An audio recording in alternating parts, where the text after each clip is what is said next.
কাস্টমাররা যারা আসছেন ওরা মনে করছেন যে ফ্রেশ খাবার খাচ্ছে, তাই না? আচ্ছা, গ্রিলটা গতকালের গ্রিল আবার এখন গরম করে দেওয়ার চেষ্টা করছেন কেন? নিজেরা খাবেন, কর্মচারীদের খাওয়াতে পারেন, বাসায় নিয়ে যেতে পারেন, আত্মীয় স্বজনকে দিতে পারেন, গরিব মিসকিন যারা খেতে পারে না তাদেরকে খাওয়াতে পারেন। তাই বলে তো কাস্টমারকে খাওয়াতে পারবেন না। ওই দিনের এটি বললাম, যখন আপনার দোকান ক্লোজ করবেন এই সময় যে খাবারগুলো থেকে গেল সেগুলো আপনি এই কাজগুলো করতে পারেন, এইভাবে ডিস্ট্রিবিউট করতে পারেন, কিন্তু পরের দিনে আর খাওয়াতে পারবেন না।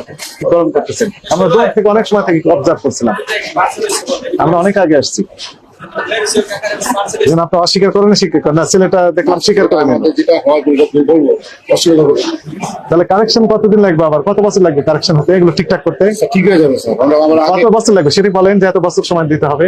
আমরা এখন থেকে স্যার আমরা নিজে থেকে সম্পূর্ণ এখন থেকে স্যার, এখন থেকে রান্না করা ওখানে তো অস্বাস্থ্যকর লক্ষ্য করলাম, যথেষ্ট দেখছেন, যথেষ্ট চেষ্টা করছি। আমাদের পাশে ডাস্টবিনগুলো সব খোলা রেখেছেন, তারপরে যে ডামটা জিজ্ঞেস করে এটা বলেন খোলা রেখেছেন না? ডামটার উপরে মুখটা খোলা ছিল, মাথাটা তো কন্টামিনেশন বুঝতে এই যে আপনার এখানে দেখতে পাচ্ছেন যে নিরাপত্তার নির্দেশনা লিখে দিয়েছে, এখানে সব বিস্তারিত লেখা আছে। এটা একটা প্রতারণা, আপনাদের এই অনিয়মের কারণে আজকে সতর্ক করে 15,000 টাকা জরিমানা করা হলো। ভবিষ্যতে